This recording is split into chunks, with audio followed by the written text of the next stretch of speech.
Hello,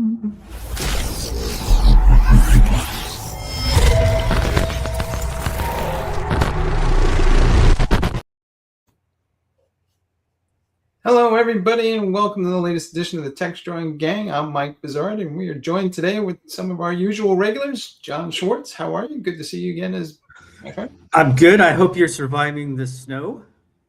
I am. Hats off to the guys in New York and the sanitation departments, man, cleaning just about everything up, and we might even hit 40 degrees today and melt the rest of it. So we'll see what happens.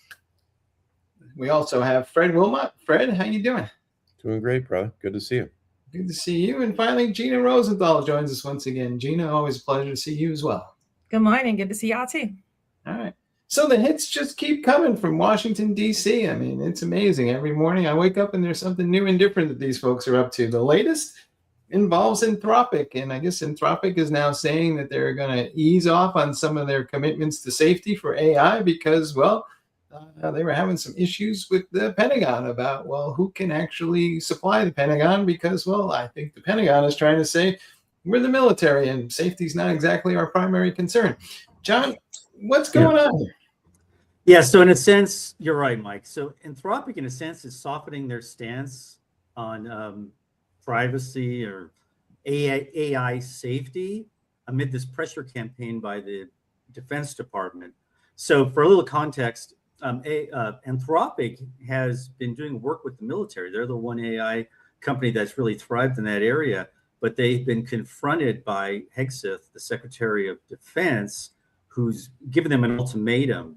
It went straight to the CEO, and basically they want a softening of their stance, but if they don't soften it, they risk losing a $200 million Pentagon contract. Now, this is happening as OpenAI and Google and others starting to escalate their efforts.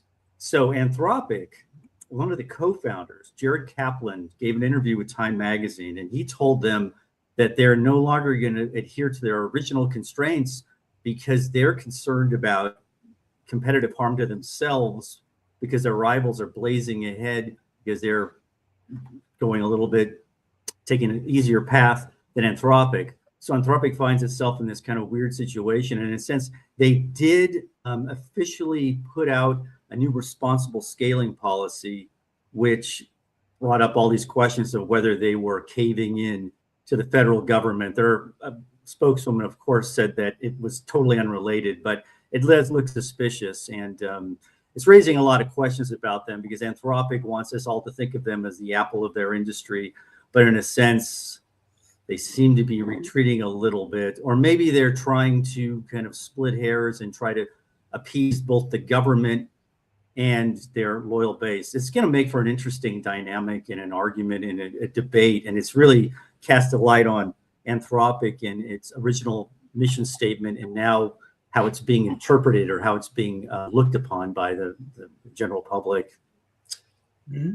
Now, Fred, help me out here, because they seem to be making a comparison here that doesn't really hold for me. So what they're saying is, I can't innovate without safety. And what exactly is there a trade-off there, or can I have my cake and eat it too? Because I don't see why one has to be at the expense of the other. I mean, innovation can still drive forward, and safety is safety. But so is somebody kind of, I don't know, trying to cover a track here? I think the challenge they're running into, and yes, I agree that safety should be, like all things we talk about in every occurrence of safety, should be done at the time of origin and the place that you're building and all the great things that go with it. That's how you don't bolt it on, you build it in. But I can understand the pressure, the application of pressure, but there's two main reasons why the Pentagon wants to be able to remove some of these safeguards. And I think there are clear and distinct reasons why Anthropic is concerned about it. AI operated weapon systems and mass surveillance. And these two things, typically, if you took out the AI weapon systems conversation, the mass surveillance thing is a problem or a topic of discussion for any company that's in the commercial space. Different if you're public sector and the things that go along in this case, or the federal government. And $200 million of contracts, it's a fair amount of money, but at the same time, when you look at the market cap and what these guys are doing, it's not at all. And so are you willing to bend on what you know to already be a concern or the reality of the efficacy for decisioning with what you have today in fear of that someone else will do it? Or is this a little bit like, Star Wars analogy, Rogue One? Somebody's going to build a Death Star. Somebody's going to do it. You might as well do it and put a 2-meter thermal exhaust port in there. I don't know. But the question is, right, the timeline for this type of execution, not just the mandate. There's a million things we could talk about on policy and whether or not the federal government should dictate to, private industry about its use for, mechanized warfare, automated warfare, in addition to, enabling war fighters with mass surveillance in order to conduct, kinetic and non-kinetic operations. But I think the bigger concern is, what Jon said. If these guys believe they're branding themselves to position as being the Apple, right, of the industry of AI, this is clearly not going to help them on the case of privacy or credibility with users that have access to these things. And here's a really important thing that just came into beta. So Quad Code now has remote control sessions. So Anthropic now could have, right, access to every single device that Claude operates on. It democratizes its agent models down to your laptop with access to everything, then has a persisted connection to your devices, connected across all of your devices, conducting whatever operations. And the authentication requirement for this is just Claude AI. So I just want you to think about that for a second when you put in context the magnitude of what some of these decisions are, and then connect that with what it looks like to utilize that kind of apparatus for means other than the holistic good. One thing I wonder about is what was the leverage the government had to get them to loosen up. And, if I think about what Claude is an LLM, right? Like massive. But maybe the government just refused to open up access to all of their data sets that are, things that have never been classified. And given them Gina, just let me interject one thing, because I think that what they're basically doing, what the government is doing, I think, is now that they have other options, other suitors, they're using that as a way to kind of leverage Anthropic, and they're saying we're going to blacklist you, or put you on a blacklist if you don't cooperate with us. So I'm sorry. But that's another. Oh, sorry. It went one step further than that, which is a little shaky in my mind. They also sent out some letters to every contractor for the United States government, every one of them, and they asked them, what models are you using? Because what they were basically about to tell all these people is that you can't use Anthropic. So and suddenly then this article shows up in Time where the Anthropic guys are backing off, because it's not just losing the United States government, it's all these contractors that supply it. So I see that too. And I want to believe that Anthropic has this really good intentions behind them. But there's lots of us that remember that they trained on the worst sections of the internet, and they trained on stolen library books and all the rest of it. So they didn't start from a really great place in some of our minds. But I think there has to be, besides just the potential, that's a big lever, right? The potential government contracts and the contractors and the rest of it. What if they didn't get access to all of the data sets that the government has? And they realized that everybody else, all the other big models, were going to get that access. And, maybe to what Fred was saying, maybe they feel like they've got to be in there as a watch person. I'm going to hope that, but, at this point, I don't even know anymore. What are you going to do? Yeah. I mean, in fairness to Anthropic, they're trying to get ahead of this issue, or maybe they're reacting. I don't know, it depends on your interpretation, but at least they put out a post where they're trying to be as transparent as possible. But it all comes back to, and I think Fred mentioned this, it all comes back to Apple. And for Anthropic, this could have been their Apple moment. Remember a decade ago, San Bernardino, and the Justice Department was really putting the squeeze on Apple to give it personal information around the shooters and the information on their iPhones. And Apple stood up to them and set a precedent and actually doubled down and enhanced its reputation as a privacy and security focused company. So now we're 10 years later and Anthropic is in the same situation. And it seems like they just backed down to a certain degree, if not significantly. Fred, is there another way to look at this? Will some companies, because out of concern for safety, consider a different AI model, because that one that they perceive to be a little more safe than either Anthropic or OpenAI or any of the leading players at the moment, who all seem to be trying to drive as much revenue as possible? It's a good question, but I think this doesn't change the opinion on Anthropic, and here's why.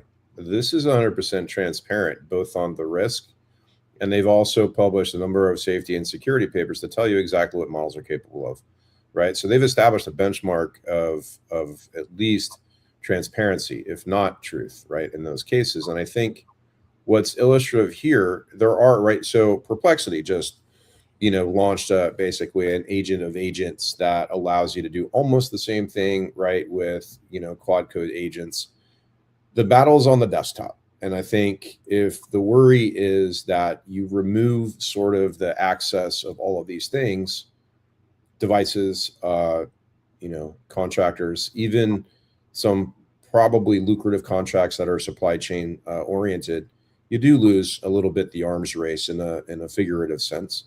And if you are contributing to the arms race in a literal sense, there might be a trade-off, right? I mean, I think there's another important thing that we're not sort of talking about. So other AI organizations, maybe led by communist states abroad, are actively participating in distillation attacks against the latest model of this and the latest model of that. There could be some value for an Anthropic and for others to get beneath the shield, right? And in essence, to help them, save some of the, critical intellectual property that they're trying to build on, if their hope is to build something Apple-like in the future. So I don't want to give them too much credit, but there's certainly an awful lot of opportunity there for utilizing some of the vehicles you're being afforded by the federal government and to better, the overall sort of circus of soul that we're starting to see show up here. No. John, does AI safety become a political topic? Am I going to see this in campaigns? Yes. Yeah. I mean, we've talked about this before, but I given what's going on with the PACs, the references, that there's just more of illumination as we get closer to the midterms. Yes, AI safety is becoming more of an issue. There's a lot of grandstanding. I will grant you that, but people are more attuned to this than they have been, say, a couple of months ago, and it underscores this argument. This story, actually, by the way, I was just watching MS Now, and this is one of the biggest stories they have in their rotation. They've got a lot of stuff to choose from today, given all the depositions and State of the Union reaction, etc. And this was one of their major topics. So I think it does resonate with people. Yeah. There is one thing that I want to add before we close this thing out. AI targeting systems have been used for a while. This isn't brand new. The force leverage, I think, is an interesting part here. And then what economies of scale of weaponry are we talking about, right? If you're talking about targeting for, specific types of guns, okay. If you're talking about control of a nuclear arsenal, different story. And I think so the everything is a little bit of a gray line once you concede the first one. And I think the question mark is, how do we help establish and set boundaries in policy before this runs away like the Pancake Man, Yeah. Well, I think what we've established here is that if you're in AI, Uncle Sam wants you, whether you like it or not. We're gonna move on to this topic.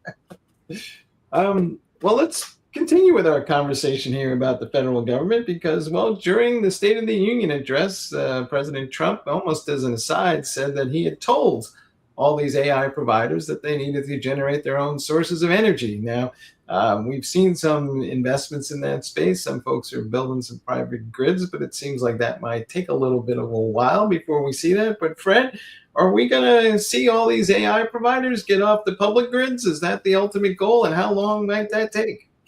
Well, it's certainly it's an interesting contrast. If you just said you wanted to enable basically the full surveillance of all Americans, and now you want the companies to pay for it, but you're going to use it, it's an interesting place to sit. So if Chris Wright said that basically the discussions with all of the AI developing leaders, 650 to 700 data centers dropped on the grid over the next 10 years, and looking at what the costs are for the average person in the current climate, in the current economy of, an 8% increase today, the great question is whether or not the affordability problem is going to be something passed on to consumers. I have my doubts. I mean, probably, of course.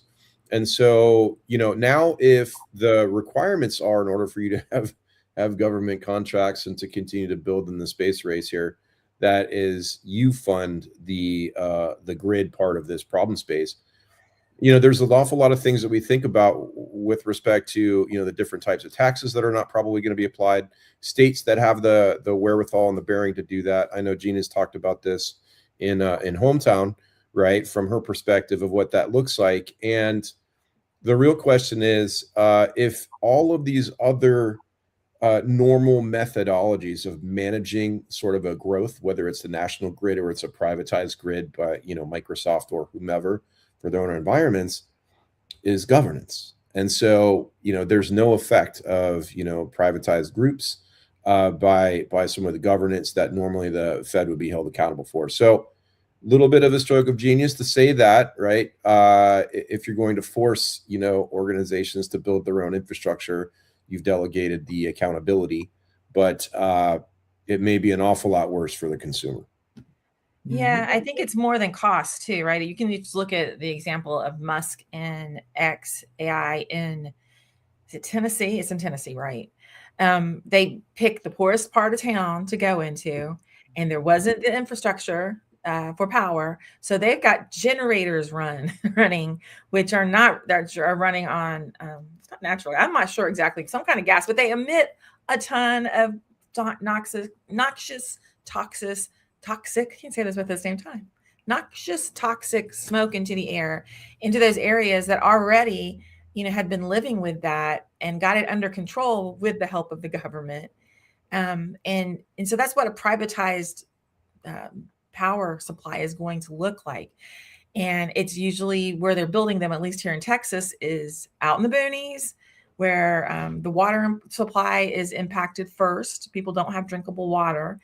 And if they do resort to their own private type of energy to power the data centers, it's going to be most likely these generators that are going to pollute the air. So it's really not a great situation.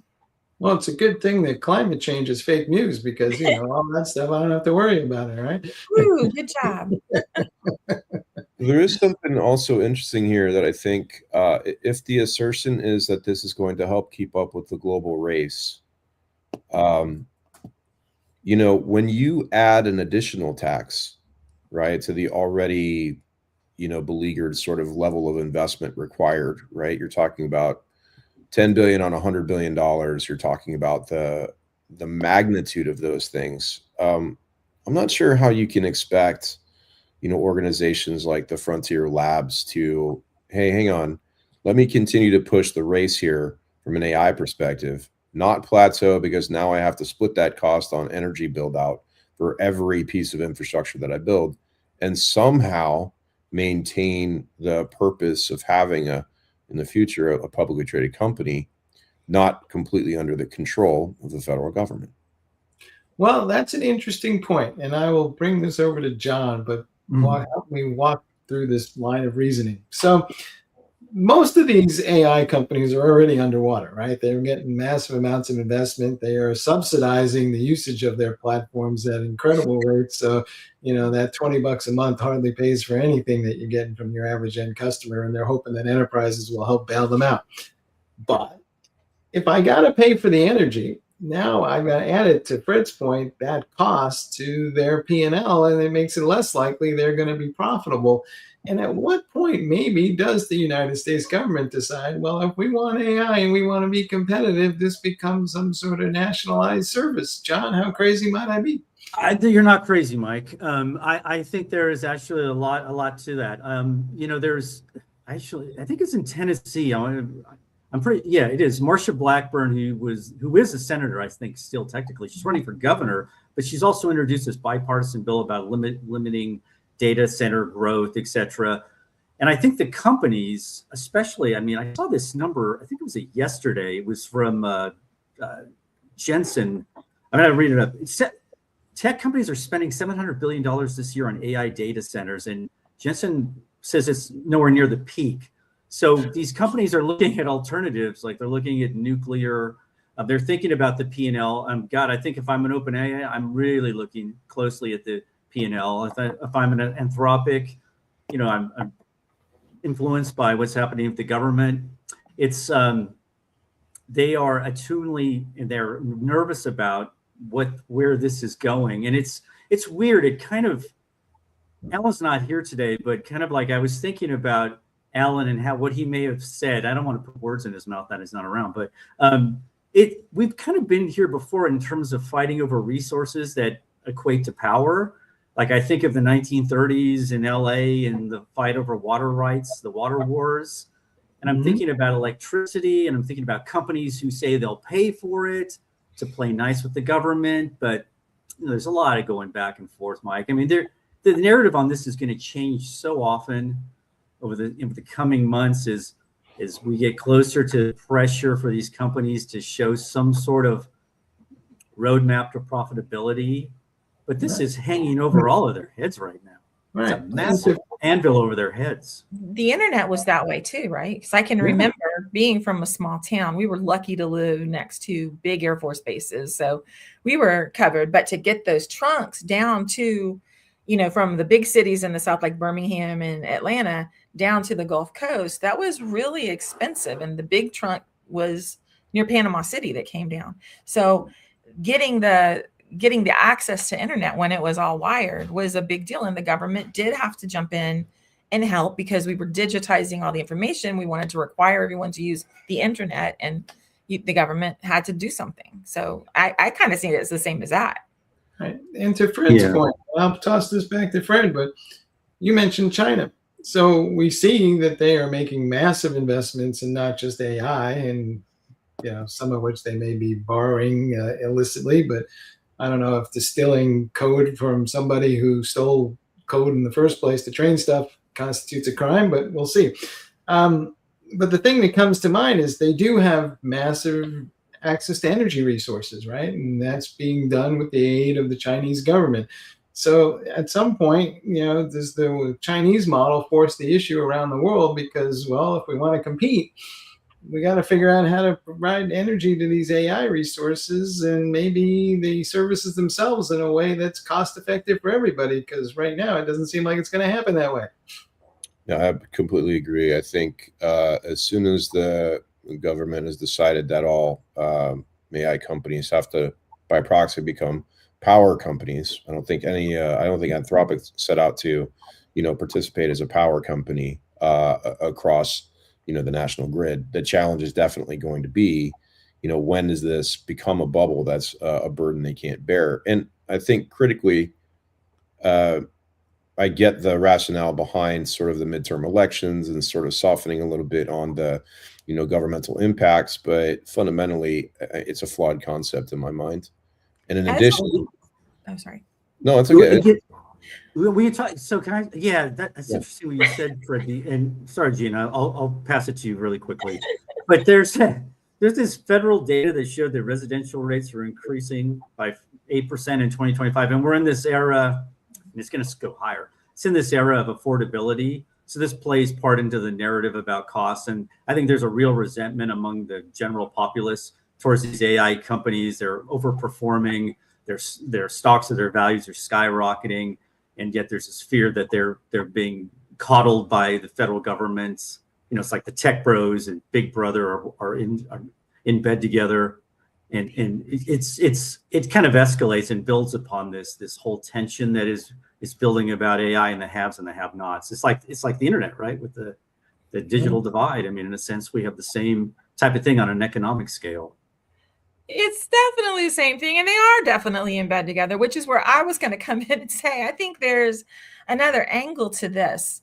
The government's doing this. It's not to help out the little guy, especially this government. The government's putting this mandate out. It's to help the big guy. I'm sure just because of all the complaining he's done down here, that Musk has really gotten upset about having to comply to air quality and blah, blah, blah, blah, blah, blah in Tennessee. And the same thing is happening here. So if you watch some of it's not just in Texas, but if you watch some of the protests against the data centers, people are getting more organized and realizing what it's going to cost from a health and safety perspective. So I feel like the government's doing this to protect the big data centers and protect what they're building and say, you have to be private now, and then they can't touch you. You're all good to go. I think it's much more sinister than, oh, this is great. They're trying to think of how to figure out the grid. No, they ain't. They're trying to protect the big guy. I'm gonna end this conversation here, but I'm just gonna start a rumor. John, what do you say? OpenAI gets acquired by GE because they need power. It's a symbiotic relationship. Oh, can I just mention one quick thing? So there's a commercial real estate project, a research paper that came out, and before they always talked about location. Now there's this idea that it's more about location resilience and reliability. Yeah, for sure. We live in crazy and interesting times, but let's just keep this subject going because, well, it turns out that Trump and the government has something to say about digital sovereignty. If you have not been following this conversation, it kind of accelerated a little bit with this tension over Greenland and before that the tariffs themselves. But a lot of countries around the world are encouraging their companies within them that build sovereign clouds. These are clouds where the entire IT stack exists within the borders of that country and is managed by the folks who live in that country. Now, we've seen some U.S. companies respond to that. I think AWS has a service along with Google that's entirely hosted in Europe. And we're probably going to see this phenomenon elsewhere. But now the United States government apparently has told all of its ambassadors to have a word with all those leaders of the various countries about not isolating U.S. companies from those clouds, which kind of defeats the purpose from their minds. Gina, I mean, this is like a tangled web we're weaving here, but if you're just a poor old IT person in the middle of this, what are you making about all this? Oh, it's a mess. So it does well. So I'll start by saying, so Marco Rubio is the one that is the Secretary of State, said, hey, you got to go and talk to all the people, especially the GDPR people in Europe, and tell them this is not good for AI. It's not good for world peace or whatever they're going to tell them. That will be interesting to see. So you've got to think about why, again, the data sets that they have, the data sets they expect to get, and what they want to do with the data, this administration in particular. Because we've worked on this for, Fred, 15 years, 20 years. It's been a long time because we've always had satellite data centers in Europe because of the distance and all of that. The cloud kind of changed that and made it easier to get things over oceans into different continents. But as people started to be able to take data and manipulate it, their laws came up in Europe that said, hey, we have a really strict privacy laws, and we're not going to send our data to be computed anymore in the United States because we don't trust you guys because there's no rules again. You don't have the strong rules we have. And so that's how they're protecting their citizens. It's not new to anybody who's been in privacy, anybody's been in data centers, backup, anything, to understand what GDPR is and the protections that Europe has. What's new is saying that we can't do AI unless we have the entire world's data. Why not? So that's the thing. So this is more of a strategy. If the government's getting the strategery around, how they're going to control of the AI models, what step down means that they can just take all of the data from the entire world and process it and do what they need to do with it, perhaps put it into Palantir's huge databases to help ICE do things. So it's the whole, back from, after 9/11, when they did that power grab and they did wanted to know what all the information was, put all the information together, which is, for security, is an important thing. And we need to know that for our national security. But that doesn't, to me, give us the rights to do everything else. One thing I'll mention is I wrote a post on Facebook about, not on Facebook, I'm sorry, on LinkedIn. Facebook. About, no Facebook, about sovereign constellations. So not only are we worried now about the data centers that are on ground, governments are spending billions of dollars. It's projected that the United States, is going to pay, we're already, by 2030, we're going to spend about $100 billion to get our sovereign constellation over this, over the earth, collecting data, contacting intelligence. And it'll be positioning, timing, navigation, intelligence, surveillance, reconnaissance. Those are the kind of things. But China's doing it. Europe's government is doing it, so that they have their own sovereign cloud, that data can't be taken by anybody else, like our country or China. So, and even Excite Labs came to Tech Field Day, and they've got a contract for their networking equipment to go into all of Starlink V3. So it's really cool to me from an infrastructure perspective. Like, that's true edge. The edge of space is really edge. So that's also coming into play. So what all is it that Rubio thinks he needs access to? And why does he think, the sovereign clouds are called that because we are a sovereign nation. We get to make our own laws about who's a citizen, who's not a citizen, all of that, because we are a sovereign nation, just like everybody else is. So why should we be telling everybody else how to run their nations? I'm not sure that AI is at the root cause of this conversation. To me, I think it's part of the issue, but underneath it all is this U.S. Cloud Act, right? And the Europeans are like, basically, you put this Cloud Act together that says that you can turn off any service that has U.S. equipment in it. So basically, after looking at what Trump was up to, the Europeans concluded, wow, these guys are pretty serious about this kind of thing. And so they're trying to take all that stuff out of the equation. What people haven't reconciled with is that, well, that makes running IT a lot more expensive, right? I got to build my own stack. I got to put my own stuff in there. And it kind of defeats the whole purpose of the cloud and many of these software as a service applications that we built, because now they all have to suck up the fact that they need to deploy additional copies of software and run it in various countries. And I guess they're trying to make a claim that says, well, this is bad for U.S. business. But ultimately, Fred, I'll toss this your way. Why don't we just modify the U.S. Cloud Act a little bit and everybody goes home to their neutral corners and calls it even?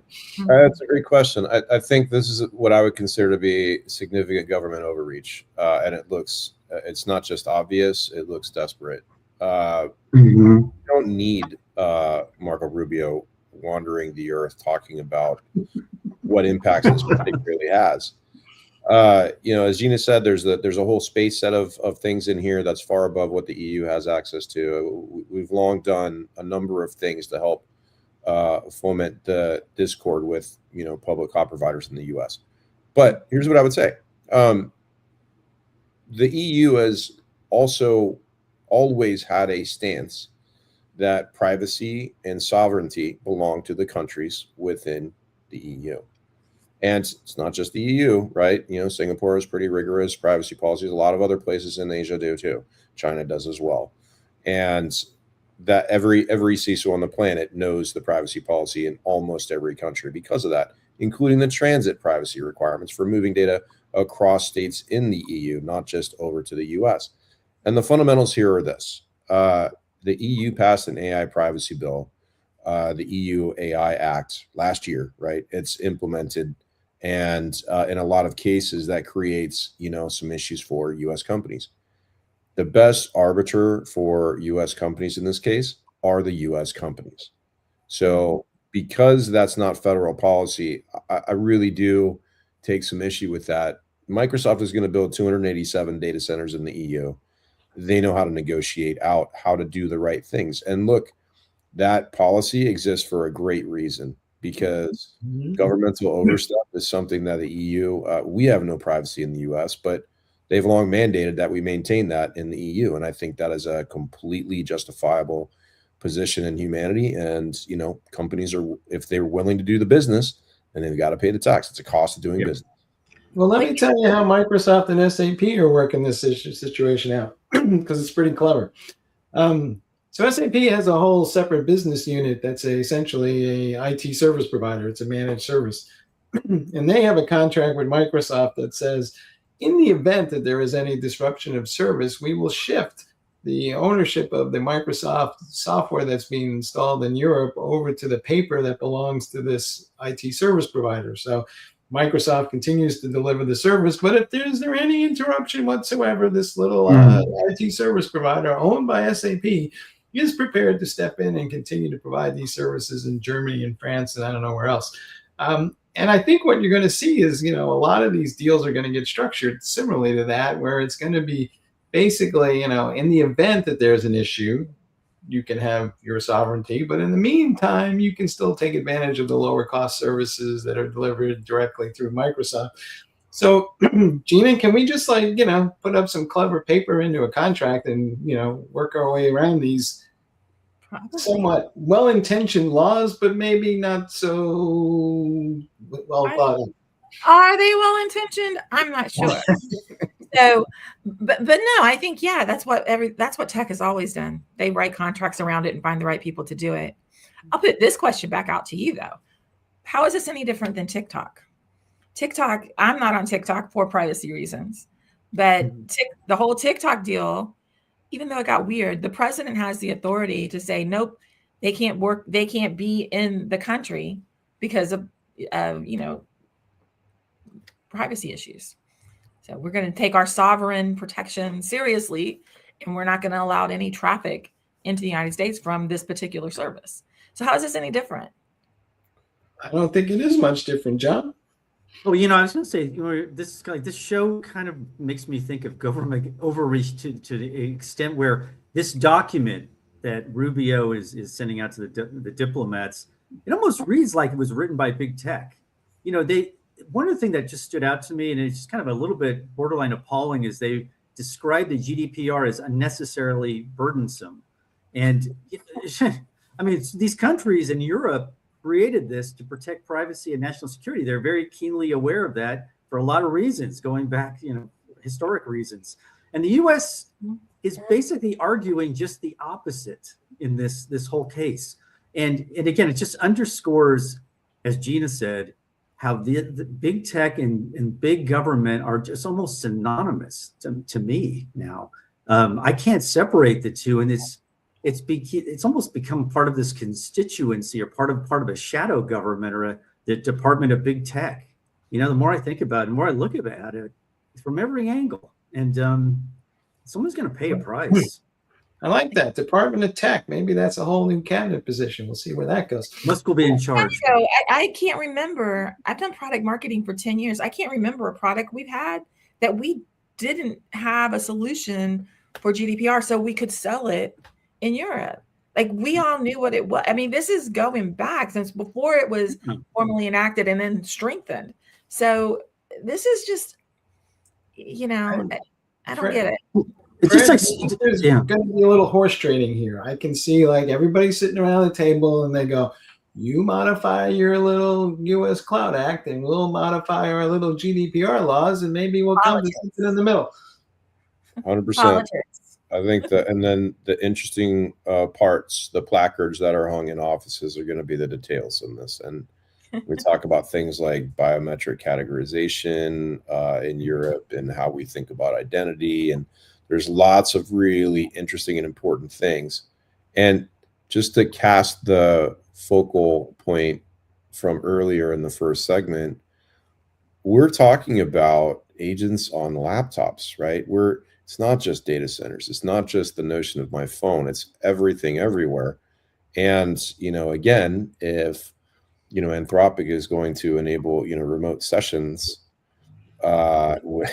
you know, where those remote sessions, I travel to Europe, right? Am I subject to, you know, privacy laws related to AI laws related to my laptop and anybody else that I interact with, and the adjacencies of all of that? Plus, there's a backdraft here on how do you remove information used for model training, model analysis, small models, private models, frontier labs models, whatever, and the lineage associated with it. It's a very, very tangled web. And I think it's really going to be difficult to regulate this. So this is probably the first real volley of this red line that will have to turn into some sort of demilitarized zone of what we're willing to accept. And I agree, it's going to be a lot of horse trading, Mike. All right. Well, folks, hey, Mark Rubio, if you're listening, the Techstrong Gang is prepared to go on a diplomatic mission and sort this out for you. Let us know when you want us to go, and we'll take care of the whole details. Hey, I want to thank everybody for sharing their knowledge and insights as always, folks. Good to see the gang members. Please stay tuned for the second edition of the Techstrong TV lineup coming up right behind us. You're gonna, as always, there's fascinating and awesome conversations that you should definitely not want to miss. And we'll see you all again tomorrow.